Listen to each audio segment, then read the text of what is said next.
好了，我们开始去修剪第一个分区了。第一个分区，我们跟着这个分区的形状去设定一个方形的一个轮廓，头发都是自然垂落。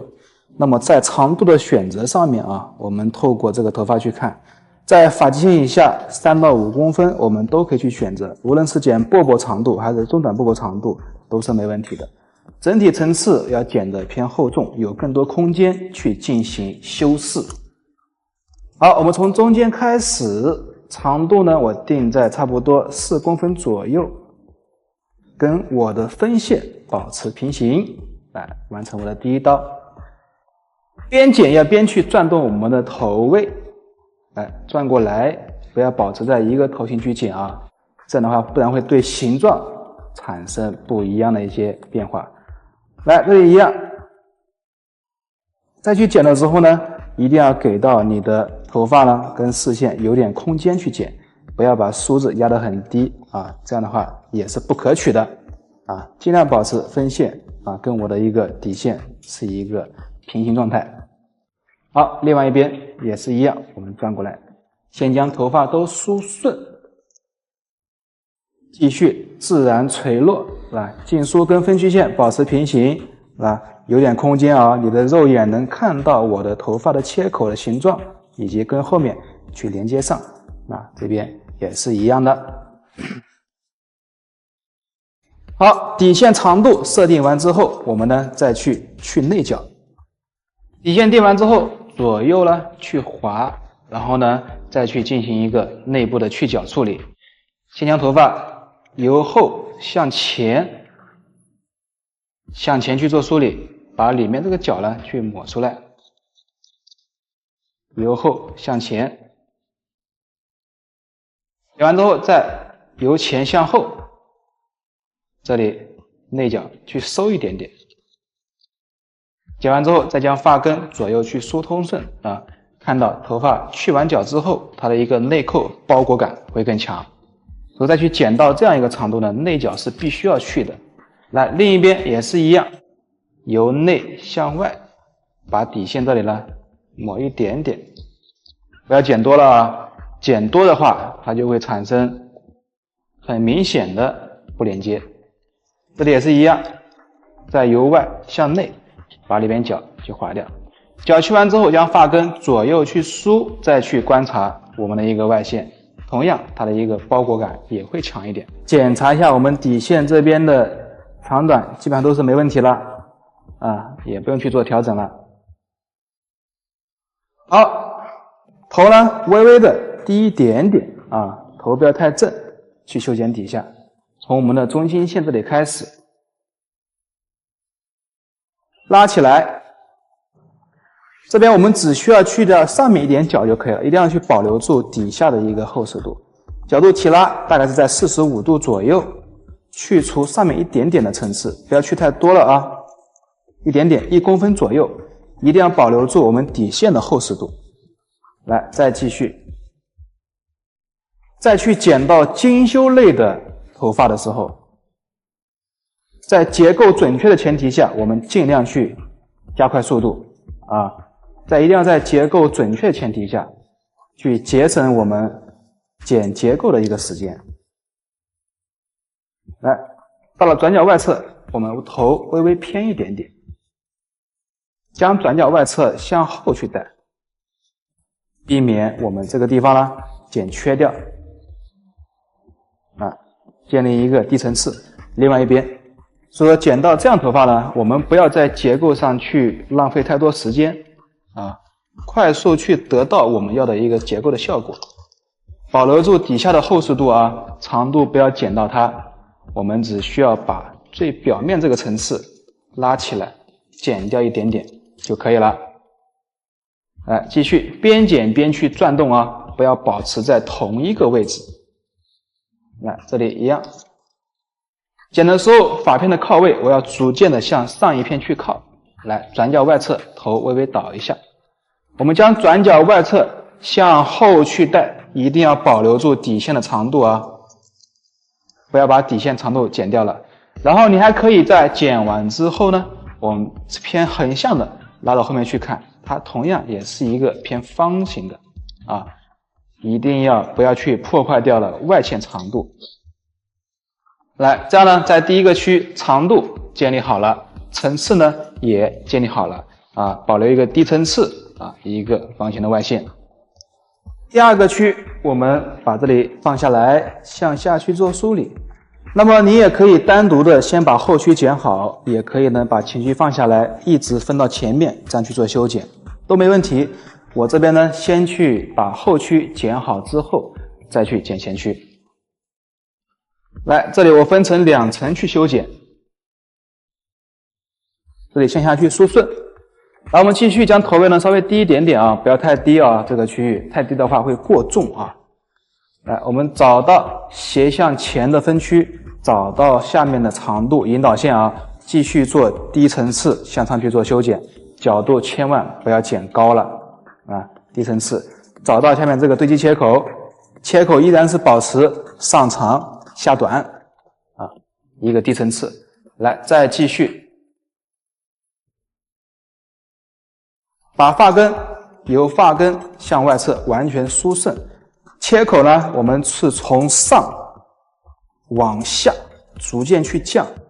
啊，逐渐去降，分成2刀去裁剪，这样一个层次的一个包裹性、内扣性才会更强。来，再继续斜的去划分啊。无论是去剪到一些较低的堆积啊，还是正常的45度堆积啊，我们都是去分斜的发片啊。尽量不要偏横向去剪，这样得到比较重的层次，同时呢，它也会比较柔和，它不会太过于的生硬啊。那么到了转角外侧，同样向后去带啊，向后去带，找到这个引导线，来继续分2刀去完成。剪的时候不要去破坏掉了我们底线长度。当这层剪好之后呢，整个形体呢就会更加的有饱满度了啊，整个底线长度不要去破坏掉，特别是在于剪到外侧的时候，一定要向后去带，把表面头发呢放下来。所以说整个区域1层、2层、3层，分3层去完成它啊，就不要去分太多层了。我们还是要以之后的结构啊剪完之后呢，以精修打薄为主。来，这里一样。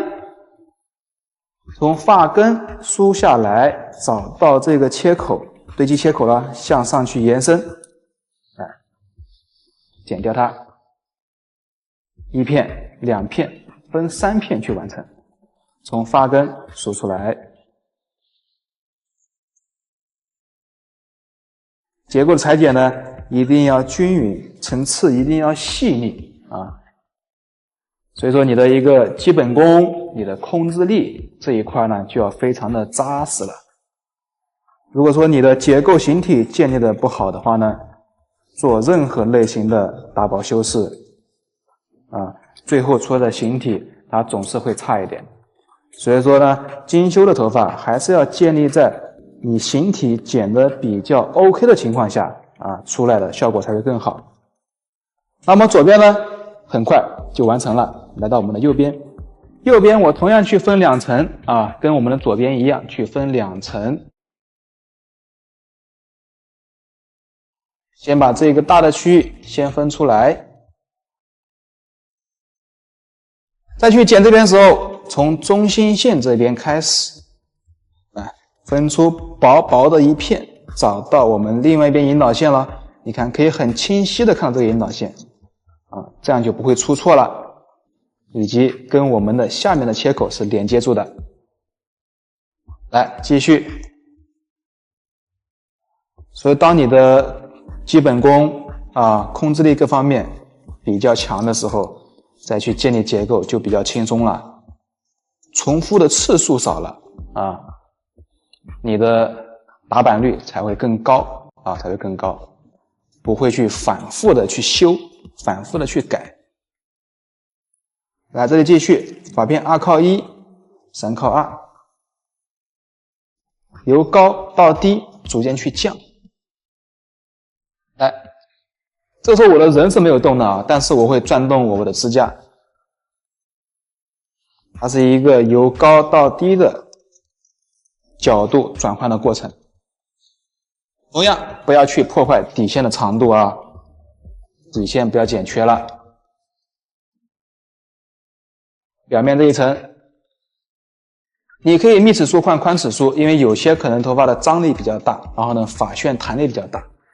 所以你要看清楚这个发旋的流向，根据流向去做梳理啊。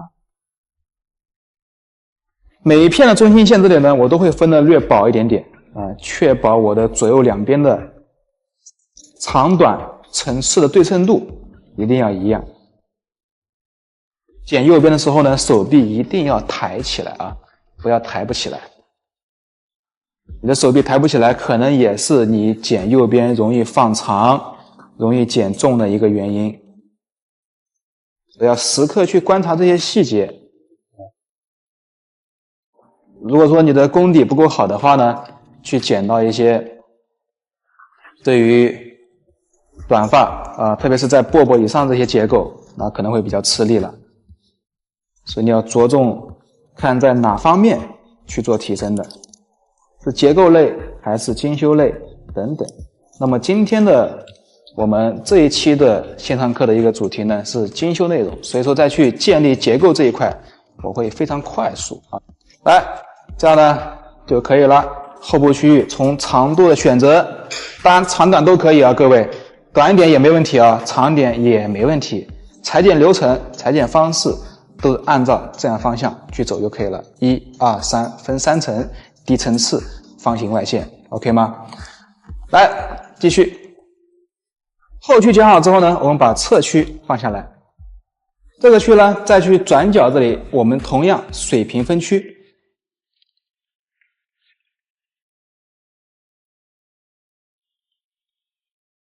来到侧区，转角以下分开。那么在之前也说了，再去剪后区的时候，也可以从后区直接分过来，直接剪掉。那么也可以把后区剪完之后再去剪侧区。那么这边侧区呢，要先去找到下面的长度，我们跟它去做连接，头发自然垂落。那么形状同样呢，跟我的分区这里保持一样，一个方形的外线啊，跟底线长度这里去做连接。前面这里也是一样，向下去梳啊，跟底线这里找到连接，剪掉。那么底线这边长度点好之后呢，我们同样将鬓角的最低点我们向下滑 C， 把鬓角的这里呢做一个滑 C 去角处理啊，得到同样的是一个偏方形的一个外线结构。来，第一层好了，上面一层我们继续将头顶头发都梳下来。我们先将跟头顶头发都向下去梳，先跟底线长度这里去做连接，非常的快速去建立一个侧区的轮廓。这里同样，发际线这里呢，贴着头皮，贴着皮肤向下去梳，跟底线去连接。好，那么这一边呢就完成了，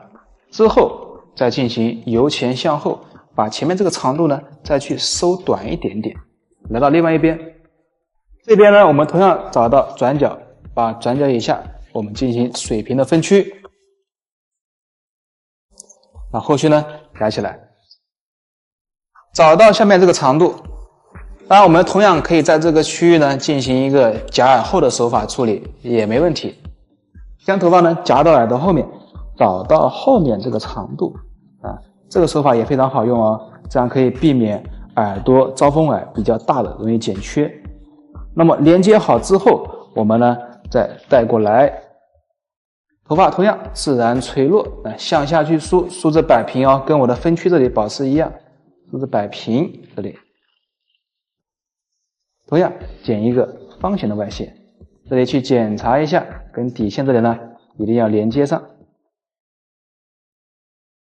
这样得到一个偏方形的外线。再将头顶头发放下来，先全部都快速的低层次建立一个底线，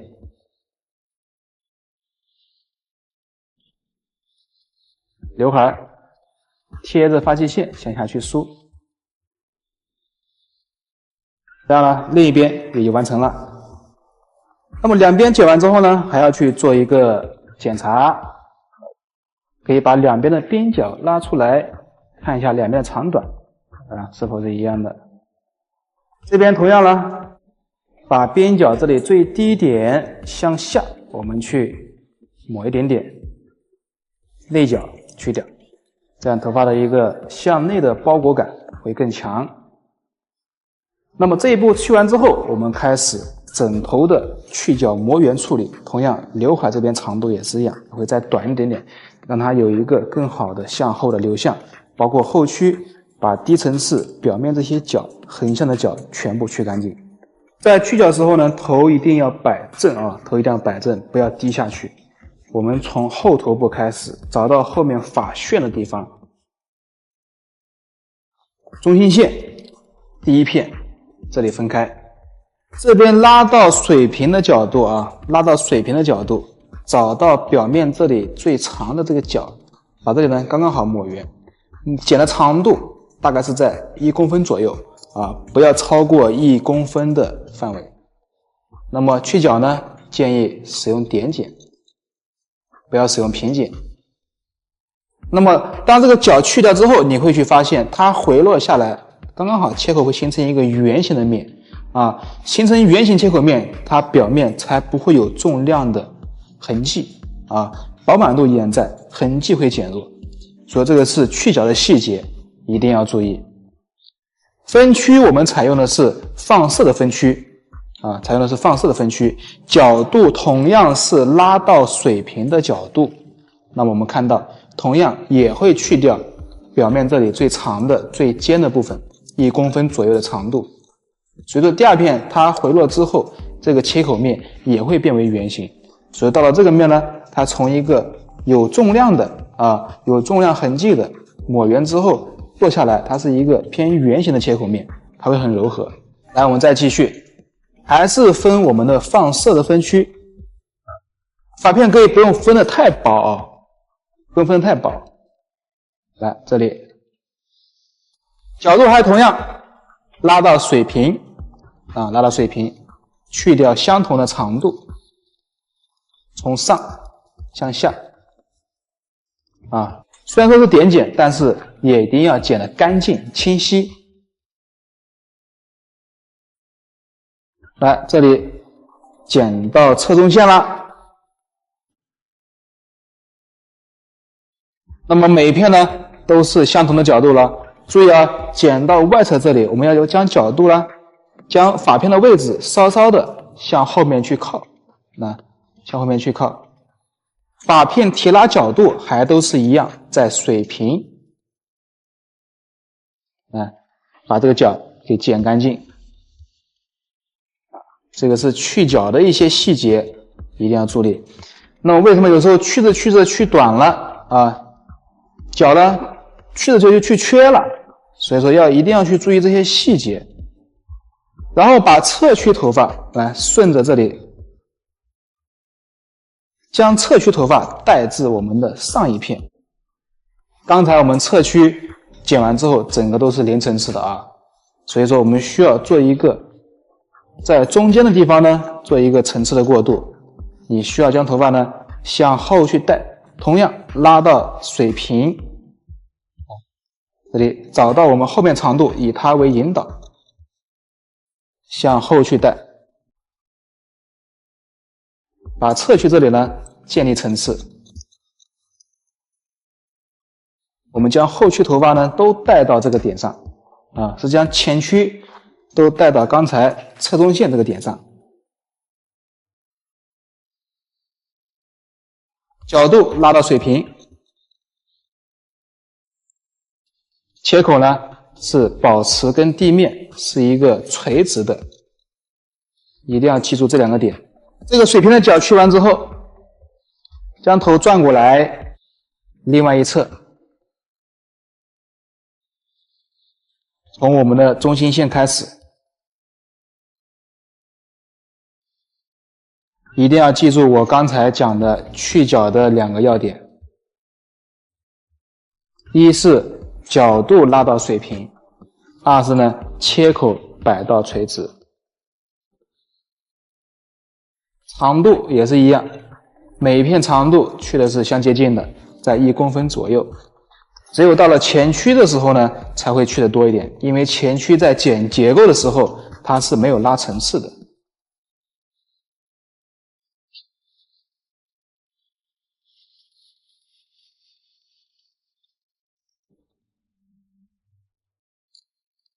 每一层都是一样，一直剪到我们的侧中线，向后去带啊，剪到我们的转角外侧，我们要略微的向后去带，拉到水平啊，只有到了侧屈呢，才会去的多一点点。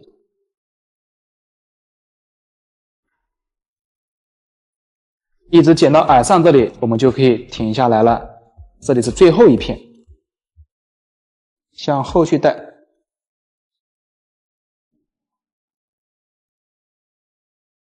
好，当这一步去完之后呢，我们那张发片，我们剪的时候是偏放射、偏垂直去的，再分横向的一个发片进行前后去的检查。我们刚才水平去完之后啊，再去把头顶横向的拉起来，检查一下。把左右两边都拉起来，检查一下，看一下前后区域的层次衔接有没有需要调整的地方，有没有漏掉的地方，都拉起来，由上向下检查一下。当然，剪到这边之后呢，我们可以分到转角这里。把后屈的形状同样的我们拉起来，看一下有没有尖角较宽的地方，把它给抹圆掉。你看斜向后的这样去梳，拉起来检查一下。如果说发现较尖的显头宽的呢，把角给抹圆处理就可以了。都拉起来检查一下基本上没问题。那么这一边呢也是一样，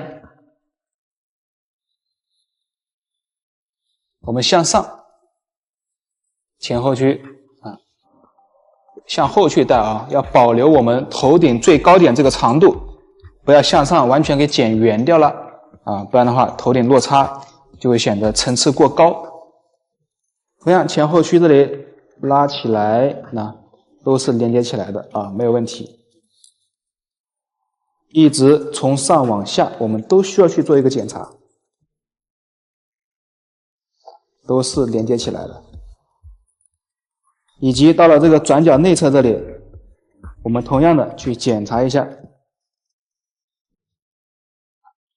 也没问题。如果说是碰到头型较宽的，来注意了头型较宽的怎么办呢？我们将这个侧中线分开将侧中线这里分开，我们单独的把这个后屈这里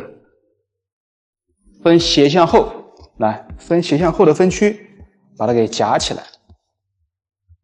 把这个宽度呢角度拉高拉到水平不要低于水平，我们向上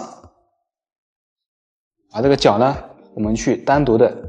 去抹圆一点点这样呢也可以去解决掉一些头型较宽的较扁平的平就是宽斜向后，角度拉高不要低于水平，把这个角进行一个点剪，这样可以解决掉呢转角外侧这边显厚显宽的区域。这个是一个方法这个是一个方式，像针对不同的素材去用。像正彩螺丝的话呢，头型没有很宽的这一步可以去节约掉。你看这边呢要站在我们的反手位去剪了，一定要分厚一点再去做这一步的时候，你如果说分的薄了，我们这样去剪，你很容易把底线剪短剪缺，所以你要分的厚一点点向上去提拉，你看向上这里去进行一个点剪不要剪多了，剪多了同样这个区域也会出现空啊，点剪，这样呢就可以解决掉我们转角外侧的宽度的问题啊。那么整体角去完之后呢，这个面是非常柔和的啊，非常柔和的。堆积薄板度依然有，但是呢，我们看不到很明显的堆积痕迹啊，这个就是我们去角的一个重要性，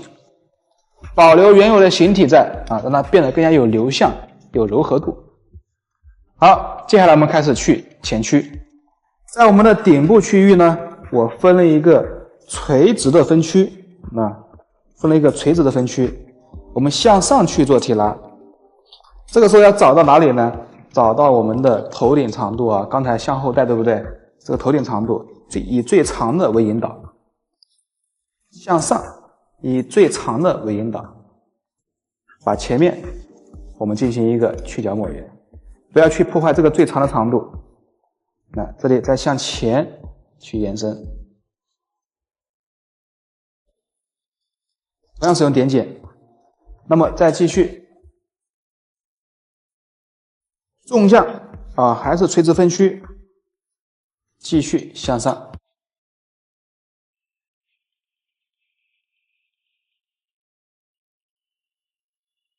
切口走圆了，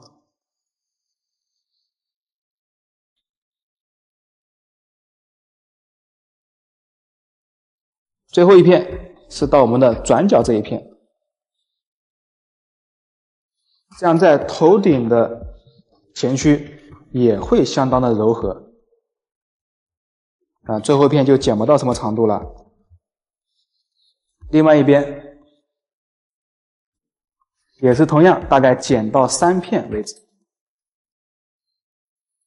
也是发片原位。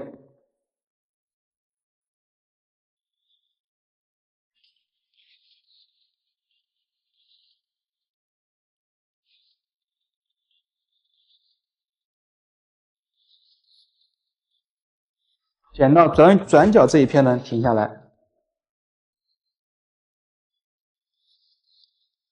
好，这个时候呢，我们来到前面刘海区域了。这时候你要看你是要中分呢，你就把客人中分分起来；如果说是中分偏点呢，你可以先分好这个偏路啊，先分好这个分路。比如说中分偏一点点，这样分出来。这个时候去决定我们刘海的一个长度。这时候我不要刘海这里太过于的尖了啊，因为刚刚是一个偏方的底线，这里呢我会去选择斜向后，这边也是一样，斜的向后，把我们的边缘线这里分开。把我们顶区去完角之后，我们将前面边缘区域分出来啊，把前面这个刘海最长的地方，我们去把它给去一个角，同样进行一个前短后长的抹圆一点点啊，按照我们的分路。好，这边角度你不用去提拉过高啊，不用太高，太高的话有一些呢，我们退化点这里比较靠后的、比较空的，它容易缺啊，这一层角度要低一点点。那这边长度的选择呢，要比它短一点点，或者跟它接近都可以啊，不要比它长就行。所以这边长度会选择减掉大概1公分多一点，2公分不到的样子啊，角度呢要低一点点，由前向后，把前面这里最长的角啊去剪掉它，形成向后的刘海啊，向后的流向就可以了。来，另一边也是一样，找到这个长度，角度不要抬高，低一点点，向后把这里去抹圆掉，一直剪到鬓角。那这里同样有一个向后的流向。那么这个时候角去完之后，来再向后去梳，我们的分线再继续向后去划分。因为刚才顶区呢，我们只剪到了转角这个区域，我们再拉在转角这里，再向后，再拉到转角这里。那可以看到这边呢有一个尖角啊，从这个角度去看，是在转角这个地方的水平的角度，拉起来要向后去带啊，不要往前去带，往前带的话就看不到这个角了。拉起来，啊，把这个角同样的我们去剪掉它，要全方位的进行内部的去角，这样的话内部的柔和度、流向感才会更强。来，我们继续拉到转角的水平，进行全方面的去角。只有这一步的角去完之后，它内部向后的流向感才会更强。底线轮廓是向前，内部啊一定要向后，这样才会产生双重的流向啊，从固体到柔和轮廓的转变。越往后呢，它角就没有了，说前面2片是去最多的，越往后检查一下就好了，就没有了。你也可以呢，这种斜向的去检查一下，你看这个形状是向后收的内部。好，另外一边，这里同样我们斜向后的去分，拉过来，拉到我们的转角的水平，把这里最尖的地方呢，去剪掉它，再向下，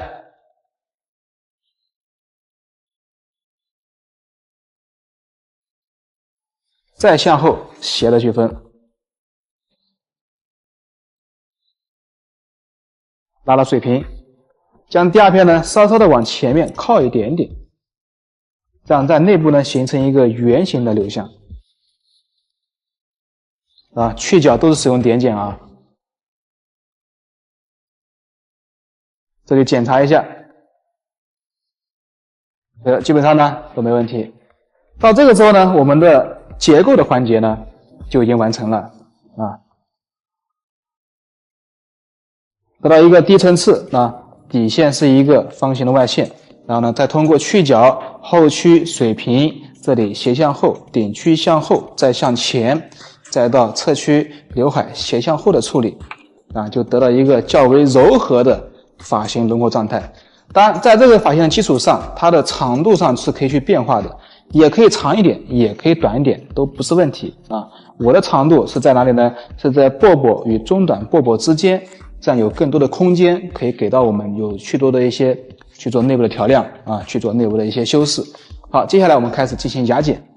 好，我们结构剪好之后呢，我们开始牙剪。牙剪一定要选用这种无痕牙剪啊。在施发的时候呢，牙剪调亮在20%以内，最好是在18左右啊，18左右。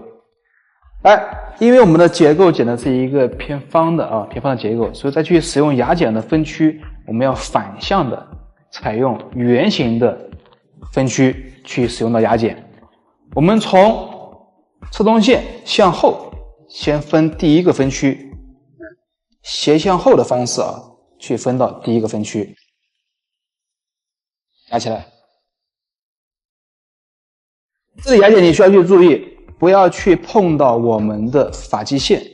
什么意思呢？你不能把这个发际线这里这样去打，打完之后呢，这里会有短头发会吃出来，所以我们要避开发际线。第一片这里分开，不要打，我们把里面这里分开来。这一片呢，我们由高，你看往低，那么这个是一个去除切口，所以说在这个区域我们需要去做收紧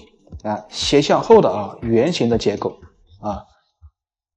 由高到低打去除，来再继续斜向后，一直由前向后打圆形打去除层次。那么里边内部打完之后，我们再拉起来把发梢，那么这个时候呢，打发梢就可以带到我们的边缘线这边了，斜向的进刀，把我们的发梢做一遍柔和斜向进刀，这里一样的，斜向进刀，把发梢底线做遍柔和。较厚的区域呢，可以多去用刀头打一个几遍，以及在转角这里颈侧点比较显厚的地方。那么这个时候碰到有一些像长发屑啊、逆长的、流向不太清晰的，也可以牙剪呢，我们贴着根部啊，贴着根部去打一下，去弱化一下这边的毛流啊，让它更自然、更清晰。那么上面是一样，可以检查一下，有观察到剪切面比较厚的呢，把切口再过渡一下。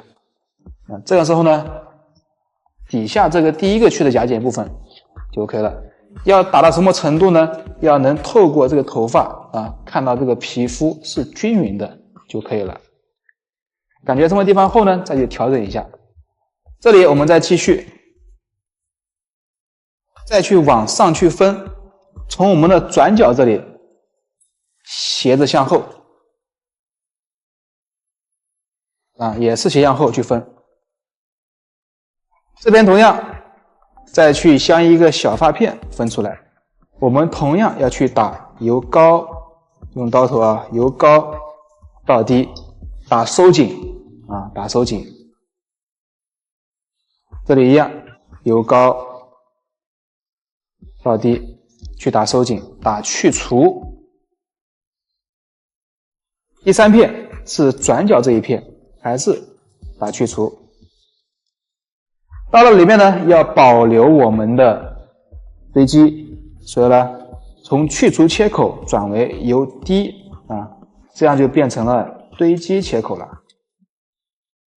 一直打到我们的中心线这一片。那么整体打完之后呢，我还需要把我的一个剪切口这里，同样呢，看到这些比较实的切口，斜向的进刀，再把我们的切口面再去做一遍柔和，这样我们的牙剪从深到浅，从内到外都可以做一个很好的调亮啊。那么打完之后，我们可以发现啊，这个面非常的柔和，包括底线也是一样。在最表面区域，我们要注意了啊，牙剪千万不能打得太多啊，我们只允许在表面的地方去打。你看，我们将头发拉起来，只允许在这里的去打，不能打得太深，不然会丢失掉表面的质感。拉起来，在发梢这里斜向的进刀去做柔和。这里斜向进刀做柔和，也不要完全去打到切口啊，切口打的越多呢，越会没有质感。你看，距离切口一点距离，这样能完成了我们的后部、下、中、上啊3个牙剪的一个步骤。右边，那这边同样从我们耳上斜的向后。圆形的一个分区，这样可以去收窄的作用。这里打的时候呢，要去把发际线这里分开，一定要保留住我们这边的一片发片，因为这边是要打去除，所以说呢要去做收紧。这边由高到低打去除层次，啊，由高到低打去除层次。一直打到我们的中心线这里最后一片。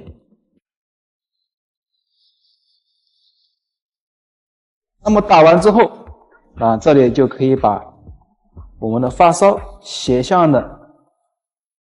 把发梢切口做一个柔和。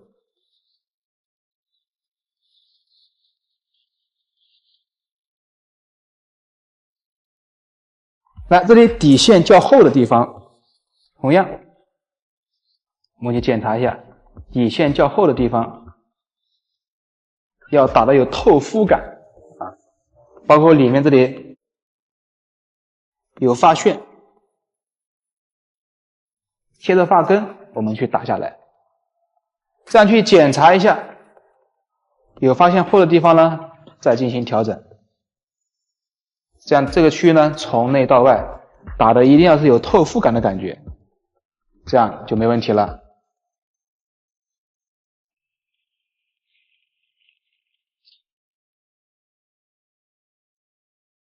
那么之后呢，我们来到第二个区域，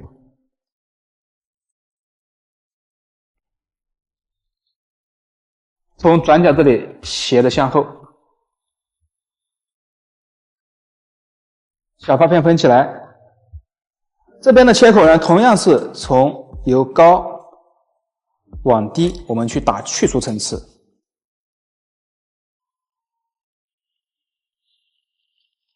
由高到低，转角这一片也是一样去做收紧，我们由高到低，转角以内，我们从里面向外打出来，由去除切口转为堆积切口。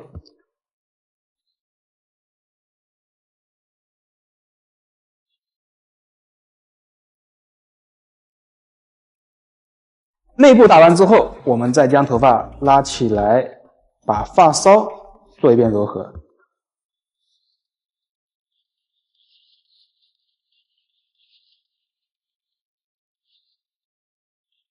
这样头发从内到外，头发呢量感既去亮了，然后呢也收的比较窄。表面这里放下来我们只允许拉起来打发梢看到这个发梢的地方，不要完全打到切口离切口有点距离。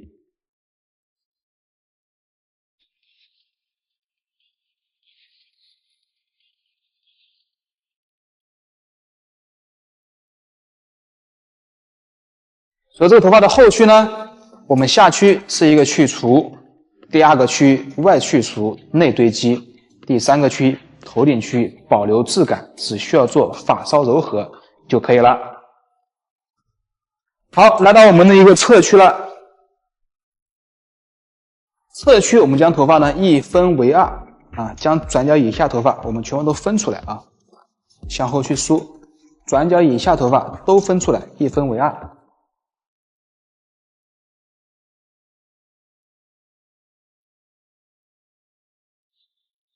来，这边头发，如果说发量不是很多的情况下，我们只需要把这个切口，看到没有？只需要把切口拉低角度，拉低角度去做柔和发量不多，只需要拉低角度把切口做柔和。如果说是发量比较多的情况下，我们同样要去将角度拉高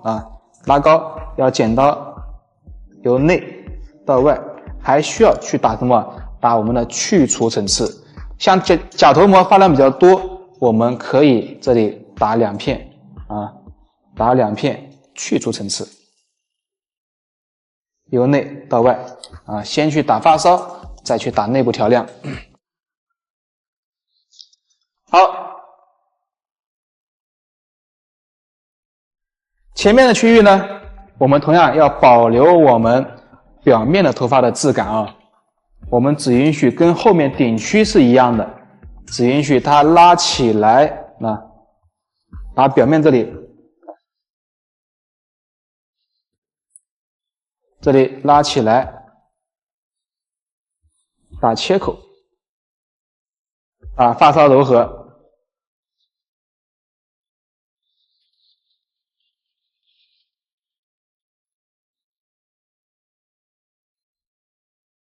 刘海这个区域刘海这个区域你可以把它单独分出来之后向前去提拉，还是一样把这个切口呢我们单独的去做一个柔和，同样是打发梢，边角的厚实度可以检查一下，做点柔和就可以了。所以头顶区域、后顶区域包括刘海区域只需要打发梢就可以了，内部不要去打得太多内部打得多的只允许什么呢？只允许在表面以下在头顶以下去打多一点。来，另外一侧，这一侧同样我们将侧区转角以下全部都分出来。将侧区一分为二，先落下来，把我们的轮廓区域低角度的把发梢做柔和，边角比较厚的可以多来几道。头发比较多的，我们将角度拉高，从内到外可以打一个去除切口，一定要保留住我们脸基线这边头发不要碰到了跟耳后是一样的，保留我们脸基线头发，尽量让短的一些切口呢藏在里面，而不是暴露在哪里发际线这里。好，头顶区域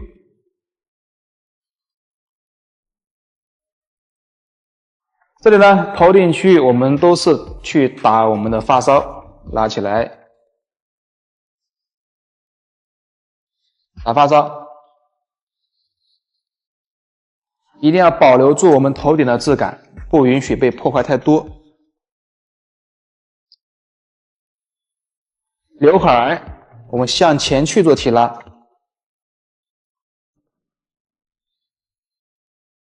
这样把这个轮廓区域呢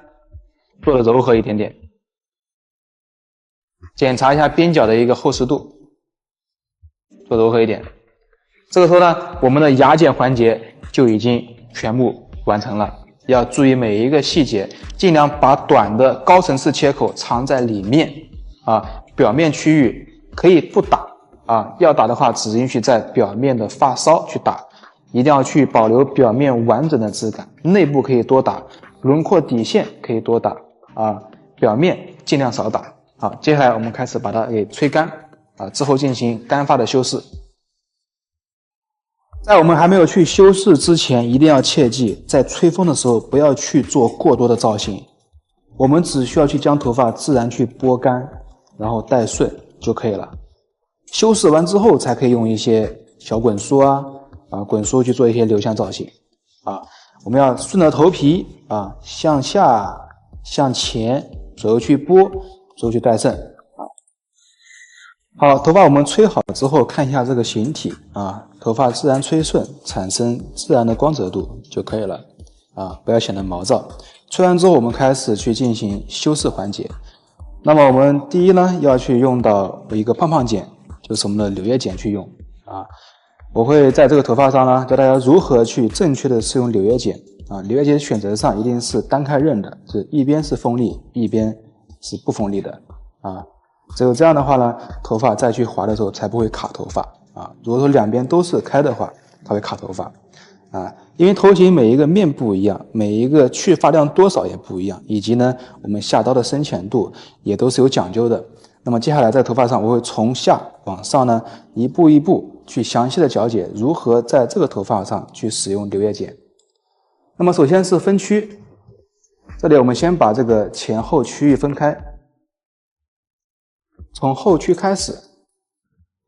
所有的修饰的分区呢，我们都是要斜的向后都是要斜的向后，可以做一个收窄的一个作用向后区分，先把我们的下区先分出来切记不要由后向前去分如果说是由后向前这样去分的话，你这样会修着修着会变得后面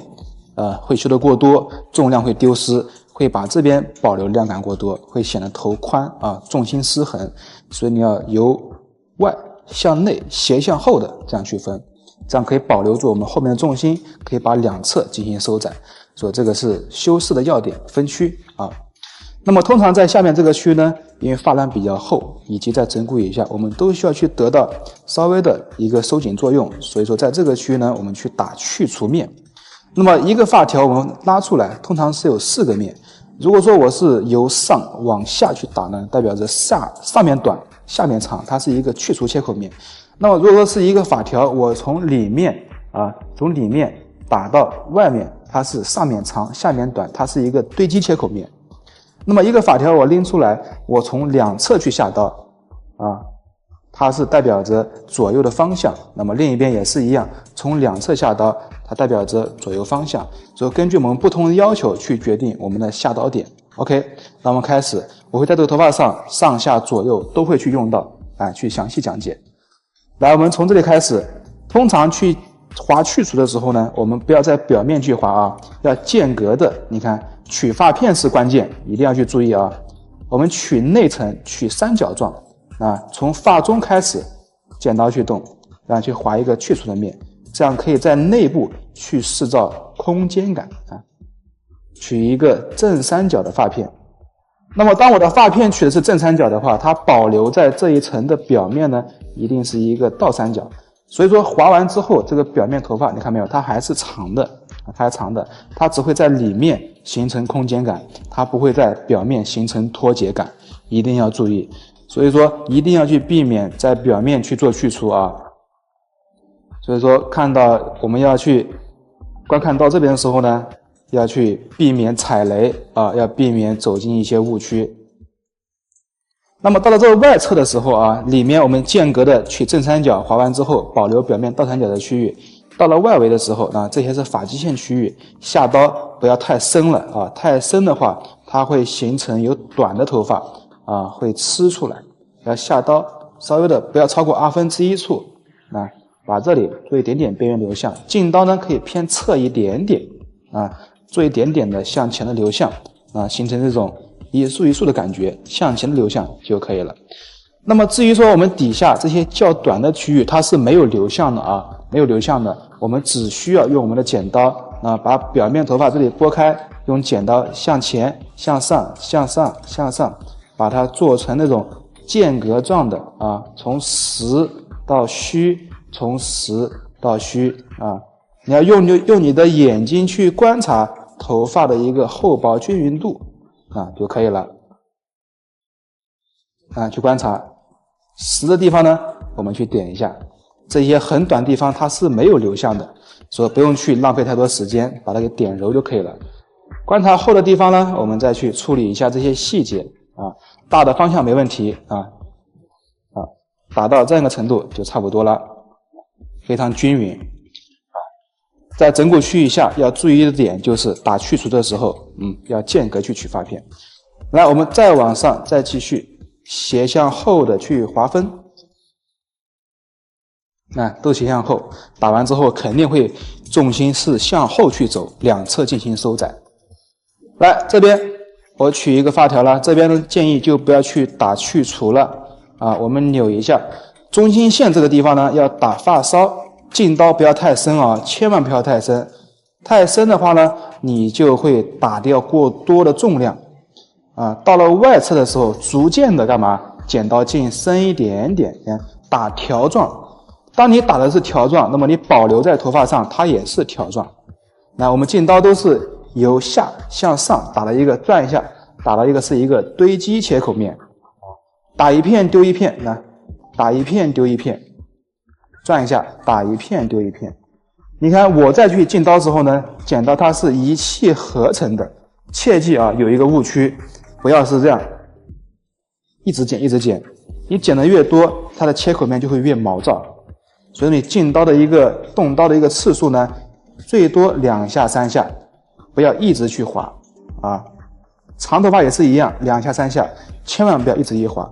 再去划的时候呢，重量区尽量下刀浅一点，保留里面的厚实度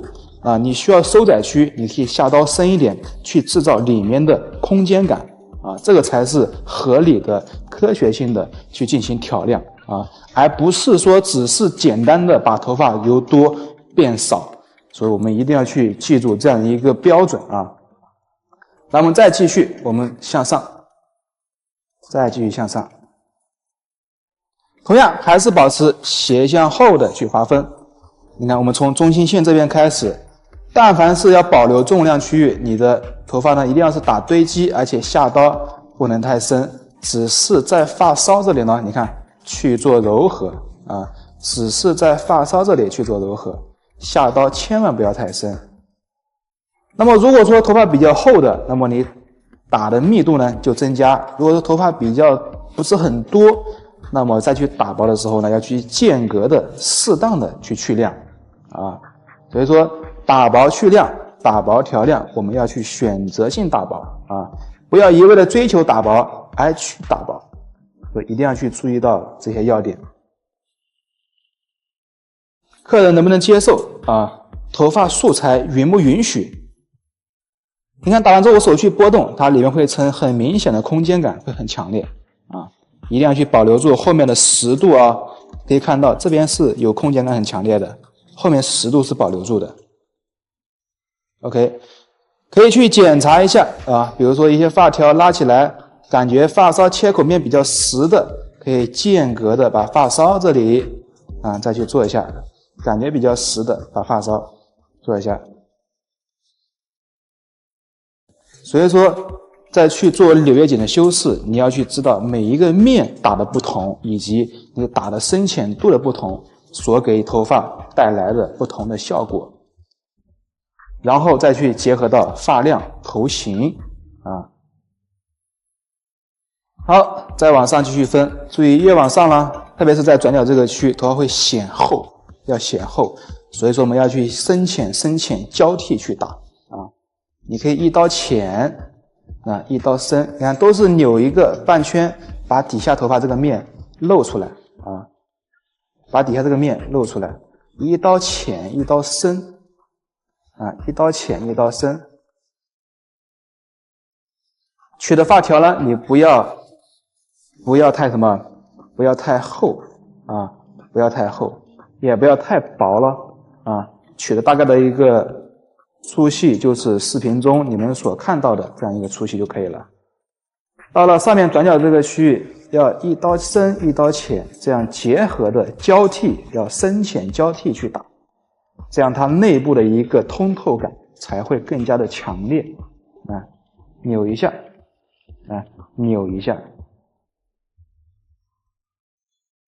让手去拨动，同样的，它有非常强的一个空间感。再去检查一下我们发梢切口的地方，再间隔的把发梢切口的地方比较厚实的呢，发梢比较闷的，再去剪一下。用手的触感啊去摸头发啊，用手的触感去摸头发，感觉比较实的地方我们拉起来。所以打薄了，不单单是手法原因，还是什么呢？你要能感觉到哪里需要打，哪里需要不能打。你眼睛能不能看到这些点？感觉比较实的切口，再去打一下，这样里面空间感就很强烈了。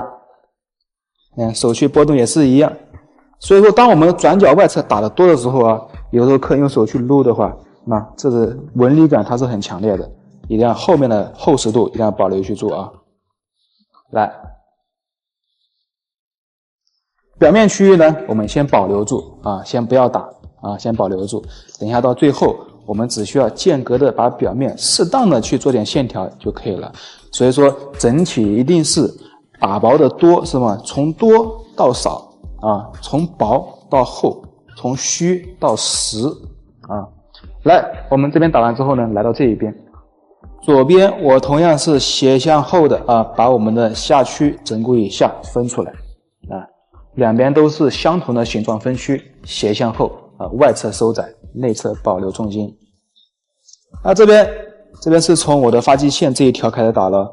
对不对？碰到发际线这个区域，我们下刀不能干嘛？不能太深，不能去打到我们外侧，只能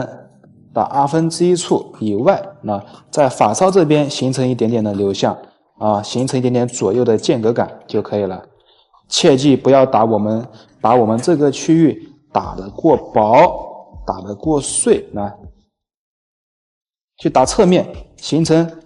从虚到实，再到虚，再到实，再到虚，再到实啊，这样的质感。这里继续，只有到了内侧比较厚的时候呢，我们开始去打去除啊，去把量感去做的均匀，做的平衡一点。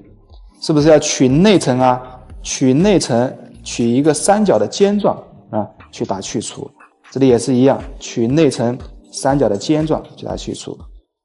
这边头发有一些厚的呢，把里面再打一下。这边颈背区域我们都是间隔的，取一个正三角，保留什么？保留倒三角啊，这样里面是通透感，它不会去破坏表面的质感。来，同样这里面也是一样，越短的地方呢，打的要越细腻啊，你打的越细腻，你的效果呈现就会越好。好，这里底线很短的地方呢，它是没有流向，它不像这边可以去划侧面有流向，你只能把这些切口轮廓区域呢，我们把表面头发拨开啊，把里面这些区域一点点一点点通过深浅的方式把底线给做柔啊，一点点通过深浅交替的方式把底线给做柔。好，肉眼去观看它的一个厚薄度、均匀度啊，这些都没问题了啊。专门来看一下，那厚薄、均匀度都没问题了。这个时候我们再去来到上区，上区同样是斜向后的去分线啊，斜向后圆形的去分区。来，头上不要去夹过多夹子啊，你打哪个区域，头发就夹哪个区域。不然头发刚吹好，夹子过多，全部是印子啊，全部是印子啊，自然的分开，打什么地方就夹什么地方就可以了。转角外侧这里呢，我们还是按照顺手边去拧，为什么呢？因为我们同样都是去划的是下面这个面，所以说我们都是你看顺手边去拧，划的是下面这个面，对不对？所以你不用去反手这样拧过来，除非你要去做左右方向的时候，我们才是反手。说正常去划堆积的话呢，我们都是你看拧过来是划的里面这个面拧过来去划里面这个面。你看转角外侧我们要制造一些通透度，所以要划的深一点啊，划的深一点。到了里面时候呢，再略微的慢慢的去划的什么浅一点点就可以了。来拧一下。要转过来拧一下，要转过来拧一下。越到堆积点的地方呢，我们划的要略微靠近发梢，不要去破坏这里的重量过多，不然会扁进去啊，会空进去。所以我们还是保留住了什么底下的厚实度的，只是把发梢这里做柔和一点点就可以了，做柔和一点点。来，这边同样，你看转角外侧空间感很强烈啊，越到里面会越实啊，会越实。来，这里再继续斜向后的去分，这里外侧同样我们划的略微深一点点，也可以去夹，你看用两个手这样去夹住它，划的是条状，你看是条状的，也可以用大拇指跟食指，你看。这样去拧过来，拧的时候呢，去下刀也可以。还有呢，就是取一个发条啦，用剪刀跟手取一个发条拉起来，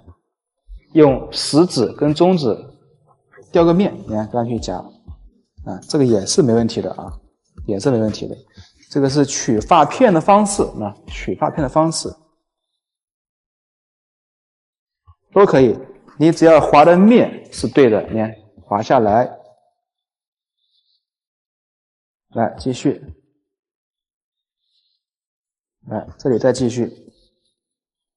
拧一下，越到后面呢，越靠近发梢去打，越靠近后面越打发梢。那么里边内部打完之后，我再去挑着看一下我的切口地方有没有特别厚的，用手的触感去观察。感觉厚的地方，我再拉起来检查一下，把发梢再去过渡一下就可以了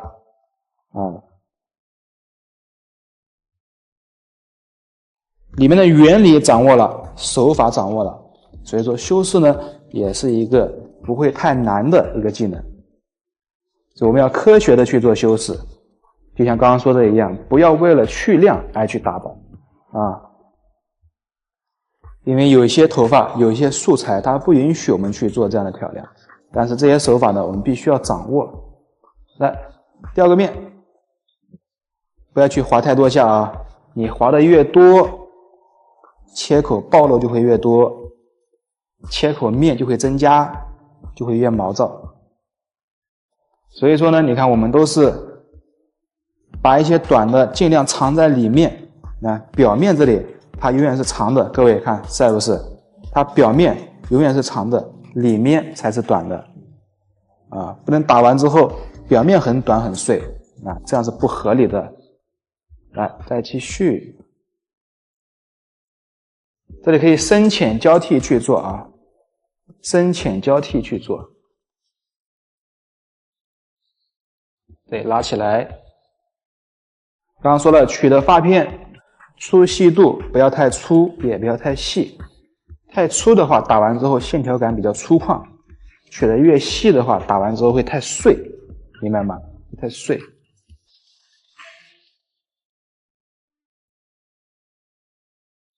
好，打完之后手去拨动，去观察，再把发梢切口我们检查一下，把发梢切口雕个面，检查一下，感觉厚的地方把发梢过渡一下就可以了。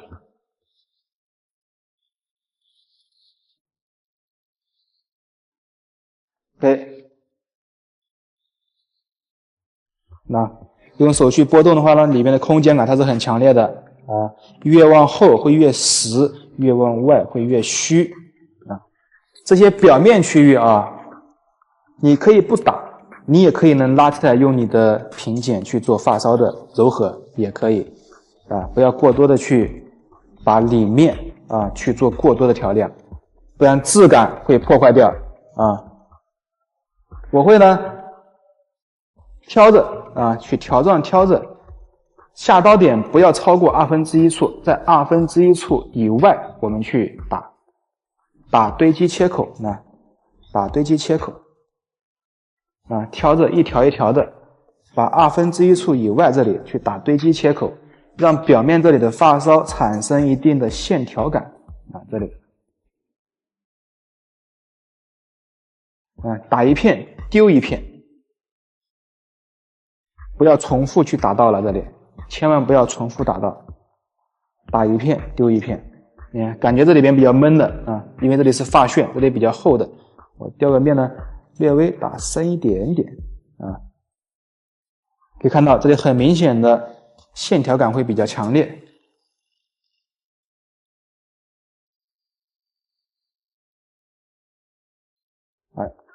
这里继续，表面呢我们都是一样的手法，都是打堆积。来继续，非常细腻非常均匀。其实打薄呢越到表面你就要花的时间，包括再去做修饰的时候呢就要细心一点你要让客人觉得很细心很不错，对吧？而且呢表面你确实也需要这些感觉，你取太厚了呀肯定是不行的呀，对不对？肯定是不行的都是不要超过1/2处。甚至有一些头发呢表面是不需要打的，你看打完之后呢手去拨动，它表面的这种感觉它自然会出来一根一根的自然会出来，它是在发梢这种一条一条的，它不会特别的闷不会特别闷从这边去看呢，我们后面是最实的，对不对？后面是最实的。好，这后区打薄呢就完成了。我们来到侧区侧区也很关键非常关键。侧区也是有一些打薄的一些要点，需要我们去着重的讲一下的。来，我把侧区分开，同样先分出我们的这个发际线区域先分出我们的发际线区域先去打。注意这些都是包括这里，你看我们分开去看，前脸际线、侧区、上发际线，这些都是雷区这些都是雷区。打不好的话，它短的话会吃出。如果说是头发比较闷的话你取的发条不要往下去取，你只允许取这个分区的表面，然后里面呢一定还有什么？还有头发可以去盖住皮肤的。如果头发比较厚、比较闷的话，你先取一条，我们拉出来，打1/2处一定是打1/2处，只有打1/2处，里面的空间感才会出来。如果说打的不到1/2处，它还是很厚的，知道吗？还是很厚的，所以你打哪里会显得轻柔。你一直打发梢，里面还是很厚；你一直打里面，发梢还是很厚，清楚吗？来，里面的量感去完之后，来，我们再间隔的什么呢？把发际线这一条来分出来，间隔的啊，把发际线这一出来，打哪里？打1/2处以外，打发梢啊，间隔的表面就不用打了啊，打发梢，打1/2处以外，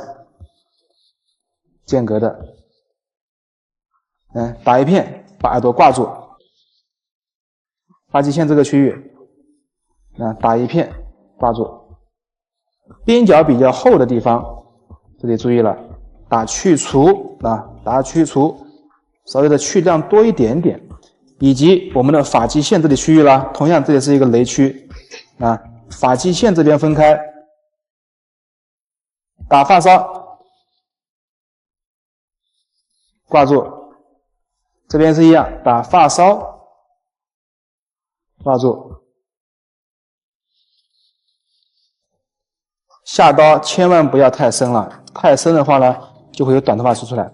表面这一片保留住。那打完之后，我们手去拨动去看它里面的空间感、线条感，它就出来了。你看手去拨动这样去看，因为我做了2个打薄，一个是表面的堆积以及发际线的去除，它里面会营造一定的空间啊，所以内部的量也去了，然后呢，发梢的量也去了啊，这样才是合理的进行量感的平衡。来，再去看一下，调整一下，感觉比较厚的梢呢，我们再去处理一下，呈现出这种感觉就 OK 了。再继续，我们向上去划分。到了这个区域呢，我们一定要保留住发梢的质感啊，不能把发梢打虚了。这里我们只允许打内部啊，取出条状看一下。用剪刀跟手的配合啊，只能打内部。这里挑出来，保留住发梢的质感，挑出来转一下啊，都是打堆积的，挑出来转一下，发梢不要碰到它，只允许去做里面的空间感。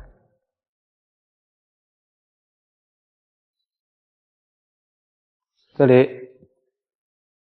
到了发际线区域，下刀要偏近发梢一点点。这里也是一样，你不能下刀这么深啊，不然就废了。只允许在梢我们轻微的去做一下啊，在梢这里轻微去做一下啊，能看到这种条状咯啊，我手去拨动去看一下，一定要非常细腻，越靠近前面脸际线，我们的修饰调亮就要越细腻，让客人感觉到，哎，这个很细腻啊，很有线条感啊，对不对？其实后面的时间呢，我们可以去加快一点点，前面呢，我们的时间可以放慢一点点。来，这是转角这一区啊，转角这个区域是最闷的啊，有时候客人手去撸，想在表面形成一些线条感，其实在前面呢，主要是在这个区，你如果说把这个区打的通透度出来了，那么客人在前面手去撸的话，他自然会有很强烈的空间感啊，所以说主要还是在这个区域。来，所以这个区呢，我们要深浅交替。我们先取一条看一下，取一条头发，深浅交替，可以浅一刀，再深一刀，浅一刀，深一刀，深一刀。这里继续打一片丢一片，打薄切记不要重复去打，打薄只有一次机会啊，只有一次机会。这里继续，你看，到了脸际线的区域的时候呢，你就要注意了，前面是需要方向感的，是需要流向感的。那么刘海是向后的，那么我们的一个打薄手法也要变了。你看，我们这里取一条出来，要反的，剪刀从上往下去下刀了，要把这个侧面扭过来，看到没有？侧面扭过来，从上往下1/2处向外，这样去打，这样它是一个长包短的一个效果。来，这里也是一样，留下来，向后，因为刘海是需要方向的，来打侧面，向后，在前面这里形成条状感。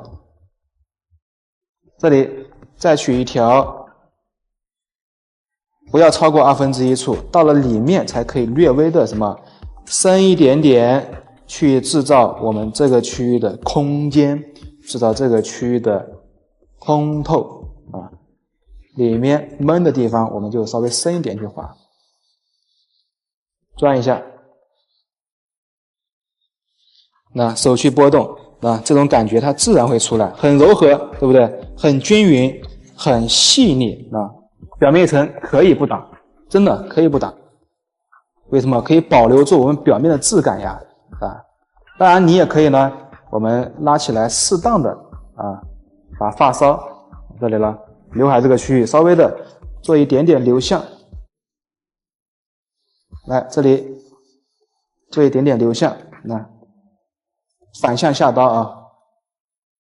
那转一下，做一点点留向，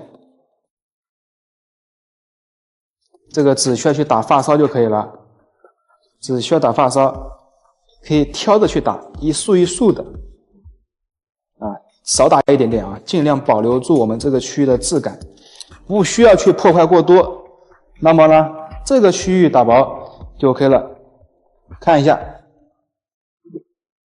我呢用吹风机把头发吹干啊，吹开，看一下里面的空间感。我们这样可以来头摆正，开一个小风。那么可以看到，吹风的时候呢，里边的空间感是很强烈的啊，出现这种很均匀的视觉啊。打到这个程度，就说明你的打薄从内到外，从下到上都是非常均匀，都是非常细腻的啊。所以说，一些我们的手法该如何去下刀，它的深浅度在哪一个区域该如何去做啊？要参考视频中我们之前所讲的内容啊，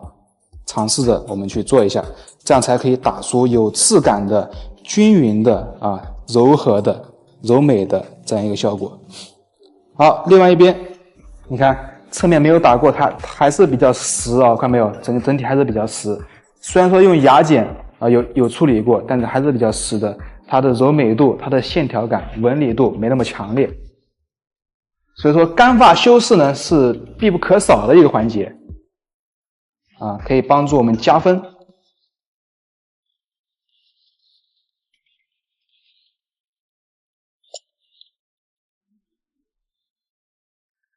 这一边呢，我同样把这个发际线这里区域分开，注意啊，敛气线是雷区啊，不能打得过深，对不对？不能打得过深。我取发条打得浅一点点啊，打得浅一点点，发梢1/2处以外，我只需要把这个发梢的尖尖啊打到一个向前效果就好了。发梢的尖尖这里打侧面啊，形成一个虚实的一个效果。发际线区域呢，我们都是这里一样的，一样的去打。注意啊，把表面因为比较厚吗？这里比较厚。我取这个发条不要超过这个发际线啊，不要超过这个发际线。我调一个面起来，把这个亮感呢从1/2处我们去拿掉它。取一个发条，调一个面，从1/2处先把亮感给去掉。这里也是一样，调一个面，来这里调一个面。那么这里划完之后，我们再挑着把发际线这里发梢做柔啊，手去拨动，能看到这种虚实的效果这样就可以了。切记打完薄之后这样梳下来去看啊，梳下来去看它的一个结构还是在的啊，底线轮廓还是在的。打完之后不能过碎，轮廓区域不能过碎啊，结构框架依然还在。不然的话还原度就会很差了。来，那么当手去散开的时候呢，它的空间感依然也会有。好，我们再往上，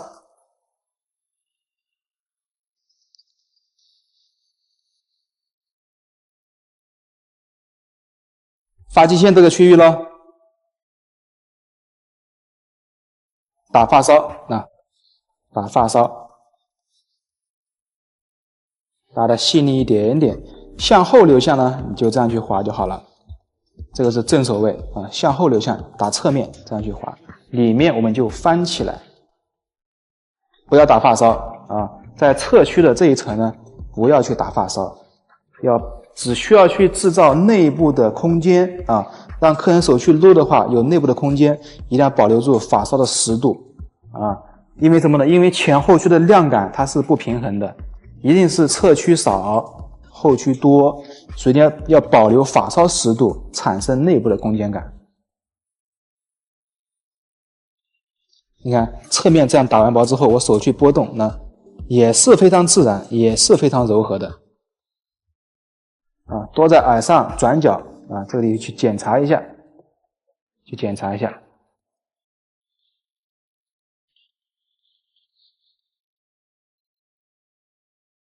把表面头发分开啊，来到我们的头顶的转角这一层。前面区域同样，我们都是只打发梢一点点，切记不能打断层了啊，不能打脱节了。这个地方一不小心，很容易就会造成轮廓的破坏啊。如果轮廓破坏了，那就前功尽弃了啊，各位，就前功尽弃了，一定要小心。来到了里面这区域，我要深浅交替，可以深一刀，浅一刀，这里也是最闷、最实的地方。那么客人如果说手去向后撸的话啊，出现不了空间感，就说明是在这个区域有问题，这个区域打得不够的通透。所以说转角这一层呢，我们要深一点、实一点，深一点，再虚一点，深浅交替，深浅交替，那非常细腻了。再去检查一下，那感觉到比较厚的，再去调整一下。所以打薄只有一次机会，你要合理的、科学的一遍过啊，一遍过，一个区就是一个区啊，后区、侧区，真的一个侧区打完之后呢，不要去重新去打了，打的越多，里边切口就会越多，切口越多的话呢，那你整个的效果就会质感会丢失。手去看一下表面这些区域。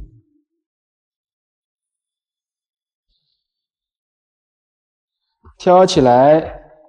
越到这个发际线一定要细腻啊，细细的去打，小心的去打，小心去打。发际线区域是宁少勿多，里面这些区域呢，宁多勿少。表面我们都是打发梢，只有里面比较厚的啊，像这个面的转角比较厚的，也可以打的深一点点，1/2处向外去打，里面这区也可以深一点，1/2处这样去打。你看手去拨动，那这些空间感、线条感，那形体的结构依然在，长短依然在，里面去做出非常均匀的感觉，做一点线条就可以了。挑一下，表面头发拉起来。检查一下，感觉厚的地方呢，再去调整一下。那么打完之后，我们这样去看，手这个面也是一样，手去拨动，来，我吹风机一样的，我用小风再把内部吹开，我们去看里面的空间感。那么同样呢，我们在形体没有被破坏的前提下，注意啊，它里面的空间感是很强烈的。所以说打薄是要科学的、合理的进行打薄，所以你要参考什么呢？参考我们的理论知识那个视频，以及呢再结合到手法。手法是需要练习，当我们知道如何去打的时候呢，通过重复的次数，把手法练得更加熟练这样才可以得到一个比较好的一个结构结合打薄的一个形体。那么接下来呢，把它给吹风做一点点的微造型。在打完薄之后，你就可以用滚梳干嘛去做点流向了那做得更加柔和、更加柔美的。好，接下来呢，我用滚梳把它适当的做一点点的吹风。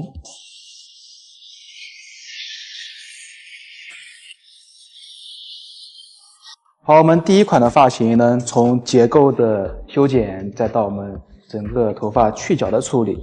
再到甲减的量感平衡，以及干发的去做通透度，去做我们的柔和流向，已经全部完成了。关于同学们在去无论是观看的时候，还是去练习的时候呢，如果说是碰到一些问题啊，我们都可以一定要第一时间在我们的辅导群里啊给发出来，我们可以做一个更好的交流啊，做一些问答，好吗？那我们就第2集见喽，拜拜。